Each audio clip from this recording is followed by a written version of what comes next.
Thank you, and good morning, everyone. On behalf of the ICANN board, I want to welcome you all to San Francisco and the Silicon Valley for ICANN's 40th International Public Meeting. It's great to be here today, and as they say, life begins at 40, so ICANN's underway. And it's fitting that we're marking a milestone, like our 40th international meeting, near to Silicon Valley, since Silicon Valley and the Internet itself have kind of grown up together. Silicon Valley can lay some claim to being the birthplace of the Internet itself. It was just down the road at Stanford University, where a young assistant professor named Vinton Cerf was based while he worked in partnership with Bob Kahn on something called TCP/IP. And from that very beginning, Silicon Valley has been at the heart of the Internet, the technology it has spawned, and the change that this has wrought to the entire globe. Think now of the then unimaginable consequences that came from that work in the early days. And so the Bay Area itself has become Silicon Valley, with one of the largest concentrations of technology workers in the world. In fact, close to 30% of people in the area work in high tech. And the region itself drives innovation. San Jose was home to 3,867 utility patents filed in 2005, and 1,881 alone from Sunnyvale. So that represented first and second spot in the United States, the country itself with the highest number of patent filings in the world. And fully a third of the venture capital in the United States is invested right here in the Valley. And a few companies, the names of which may be known to some of you, have also grown up in this process. Juniper Networks, Cisco Systems, Apple, eBay, Facebook, Google, all in some way help individuals and companies connect to each other. And they each, like so many of their neighbours, are harnessing the power and the potential of the Internet. Each of them was an unimagined consequence when the first TIP work was done all those years ago. And their companies and their range of products and offerings and their technologies themselves were unimagined even 40 meetings ago, the 13 years ago when ICANN was created to coordinate the domain name system. And so these kinds of unintended consequences are why we're here in the Silicon Valley this week.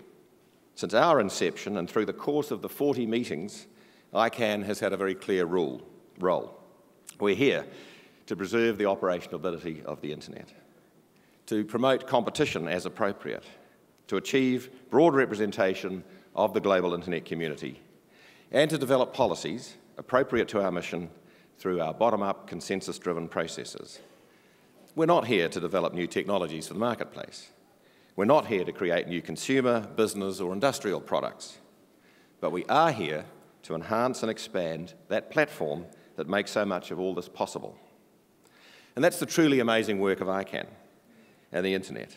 Our work builds a platform that unleashes that kind of innovation.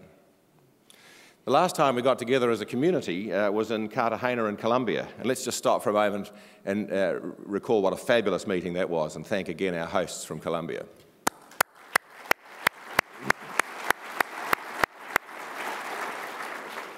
For those of you that didn't go, let me recommend a truly wonderful city. At that meeting, I told you that the launch of the Russian Federation's IDN, CCTLD, had exceeded their expectations, and let me confirm that they still are. You'll recall they had expected 100,000 registrations in their first year. They now have close to 800,000 since November. And we've seen IDN applications approved and launched, or nearly launched, in China and India and the Russian Federation, Algeria, Singapore, and Oman, just to name a few. And this week we'll be talking about the next stage for internationalized domain names, how they move from the CCTLD arena into the generic top-level domain space. And so millions of people all over the world are anxiously awaiting the availability of a TLD entirely in their own script. And we'll be getting in rooms large and small. We're back in this room later on this afternoon over the next few days to talk about how we can keep the ball moving on the new GTLD project. Because that too is about building a foundation for further innovation. We've already seen possible proponents of new TLDs talking about new ways of building their businesses, attracting customers, connecting people through these new Internet extensions. And they're coming up with ideas also that we couldn't have imagined a few short years ago. So there's probably a company a few miles from where you're sitting today trying to figure out the next big thing and how new GTLDs can make that happen. So our work this week is to make sure that the platform is there for that innovation and those ideas, and innovation and ideas not yet imagined. And we're going to be talking about safety and security, about the innovations we require if the platform we're building is going to be there, reliable and safe for future innovators. And that's a key role for ICANN and all of you in ICANN, because there are a lot of, let's call them innovators as well, who are working against us, looking for security holes and opportunities to compromise the system. So this week is when you can see in action some of the key goals built into the ICANN DNA since our very first meeting held in Singapore in 1999. Preserving stability, promoting competition, achieving global representation, and developing policies in our bottom-up, consensus-based way. So I want to thank each and every one of you for joining us here today and in this week as we continue that incredibly important work. You're here because you're dedicated to the future of this shared platform we call the Internet. You believe, as I do, in a single, global, interoperable Internet. And if you're like me, you're here because you believe in the Internet's ability to unlock the unimagined potential and the possibilities for everyone. It's an enormous task, but it's rewarding and exciting. And the buzz in the room as we got here and as we started is a testament to that already.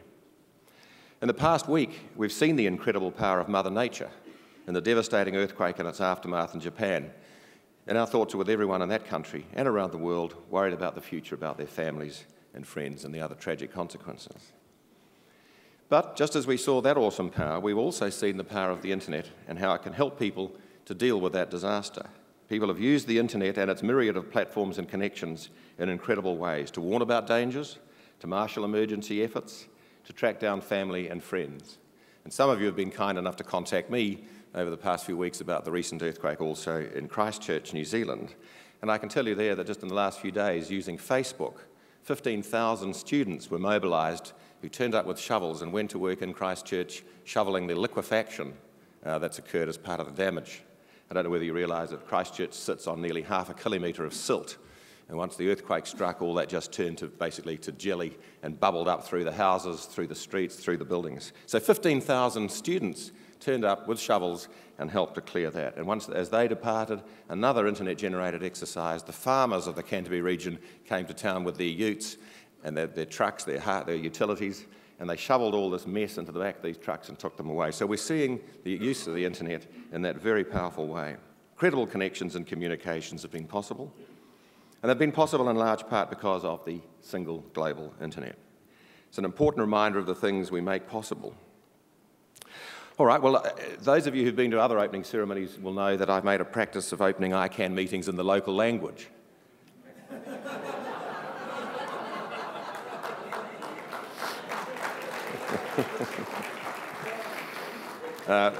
There was some sympathy in that, I'm sure, for the people who've had to listen to me in Arabic and Swahili, French and Spanish and other languages.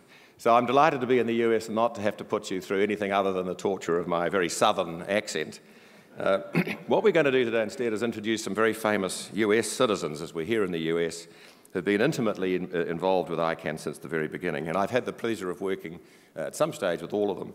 Ira Magazine, very briefly at a telephone call as we were first arguing about the shape of ICANN, a bylaws discussion back in, I think, late 1998. Obviously, Vint Cerf, who was the chairman of the board for such a long time at ICANN, doing some incredibly formative and crucial years. Larry Strickling, who I've had the pleasure of working with on the ICANN Accountability and Transparency team. And Larry, of course, is the co-signatory of one of our most important documents, the Affirmation of Commitments. And Andrew McLaughlin, who I first worked with on a thing called the IRAC, the Independent Review Advisory Committee, right back in 1999 when Andrew was on the staff. So we're going to hear from people who've been intimately connected with the past and the future of ICANN.